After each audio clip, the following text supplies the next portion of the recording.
Some people come into your life like a breeze of air. You feel them for a moment and then they pass by. You don't even remember when they arrived and when they left. But some people leave a deep imprint on your heart and mind. The very first thought when you wake up in the morning goes to them. You instinctively check your phone, hoping for their message. And just seeing their name brings a smile to your face. This isn't the result of coincidence or magic. It's the play of the human mind and heart. It's psychology.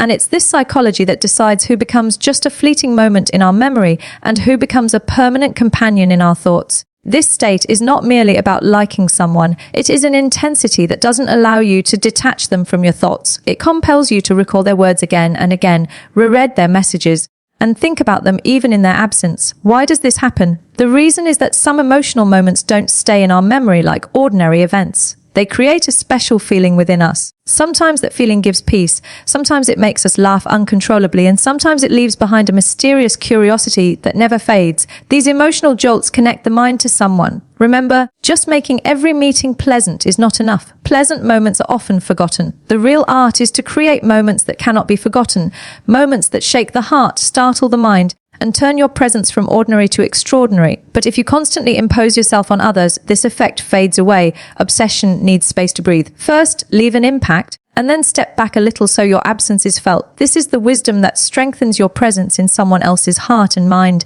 When a conversation flows in a simple, ordinary way, everything feels balanced. The voice remains calm, and the interest is light and subtle. But the moment you touch upon a special subject, the scene changes. The person leans forward, a new energy enters their tone, and a sparkle lights up their eyes. Sometimes they even repeat their words, as if seeking a deeper reaction from you. That's the moment you realize you've touched a sensitive point. This point can vary. Sometimes it's pride in an achievement, sometimes a hidden sorrow or a past weakness, and sometimes a desire that never makes it to words. When such a moment arises, don't waste it. Circle around it like a hunter approaching prey. Ask gentle questions, the kind that open doors to answers.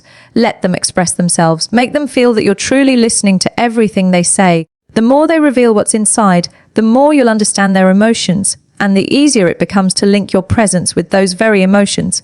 This stage is not one for haste. If you misjudge the real vulnerability, all your effort may go to waste. But if you place your hand on the right spot, the path ahead becomes much easier. Now, let's turn to the most common weak spot, the craving for praise and attention. Some people need to feel important as much as they need to breathe. They constantly try to show others how special they are. Sometimes they recount their achievements, sometimes they highlight their looks, or sometimes they glorify their past. Ordinary people respond with direct compliments like, "That's amazing. You're incredible," but that actually kills the effect. The true power lies in indirect praise. In other words, don't tell them outright that they're impressive. Create a situation where they conclude it themselves. For example, if someone runs 6 miles daily, instead of praising them on the spot, casually mention later, "I told a friend you run that much, and he couldn't believe it."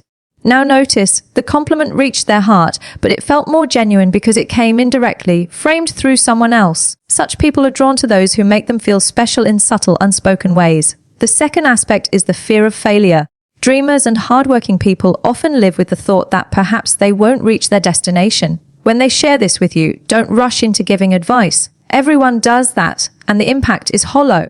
Instead, encourage them. Share stories, real ones, or at least ones that sound real, of people who faced similar struggles and still succeeded. This way, you ignite hope within them and make them feel they can succeed too. And whenever doubt or weakness takes over, they will unconsciously turn to you. The third aspect is wounds of the heart, experiences of rejection, betrayal, or humiliation in front of others.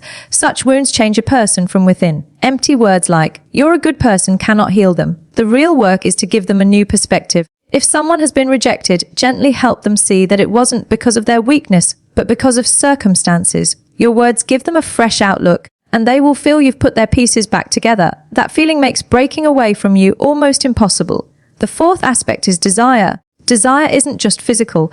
It lives in the gap between wanting and having. The secret to keeping someone drawn to you is to never let that gap fully close. Sometimes give a little attention, sometimes affection, sometimes joy, and then step back. If you give everything all at once, attraction dies. The real art is to pace the connection in such a way that the interest always stays alive. The final point is the cycle of habit. When you touch someone's vulnerability and give them an emotional high, that moment imprints strongly on their heart and mind. With time, the feeling fades, but the brain remembers where that happiness came from. It's this repetition that makes a person unconsciously addicted to you. Each time you give them that emotional jolt, they want more. And it's this continuity that keeps them attached to you. Over time, an interesting transformation takes place. A person gradually becomes accustomed to you. They don't see you merely as an individual, but you start becoming part of their everyday thoughts, like a habit that becomes an essential part of the day. And we all know how difficult it is to change or break a habit. This is the point where your presence evolves from a simple connection into a deep attachment. But reaching this stage requires caution. You are dealing with emotions, and emotions are a person's most delicate and most powerful reality.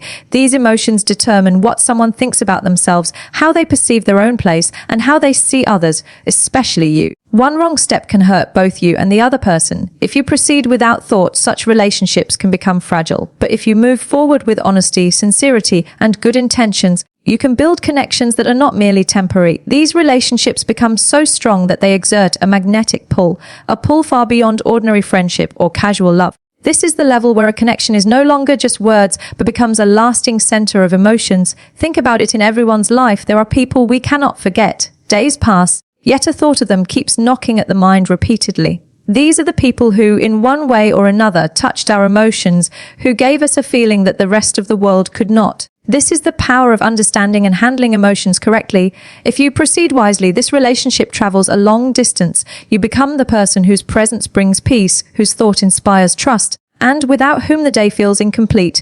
This is the stage where a bond is no longer a fleeting attraction, but an essential part of life. However, there is another important point. This is not about chasing someone or keeping them under control. It is not a game or a trick. It is a journey that unfolds with respect and trust. If you approach it sincerely, your relationships become so strong that they draw others to you like a magnet. But if selfishness or deceit enters, that same power can turn against you.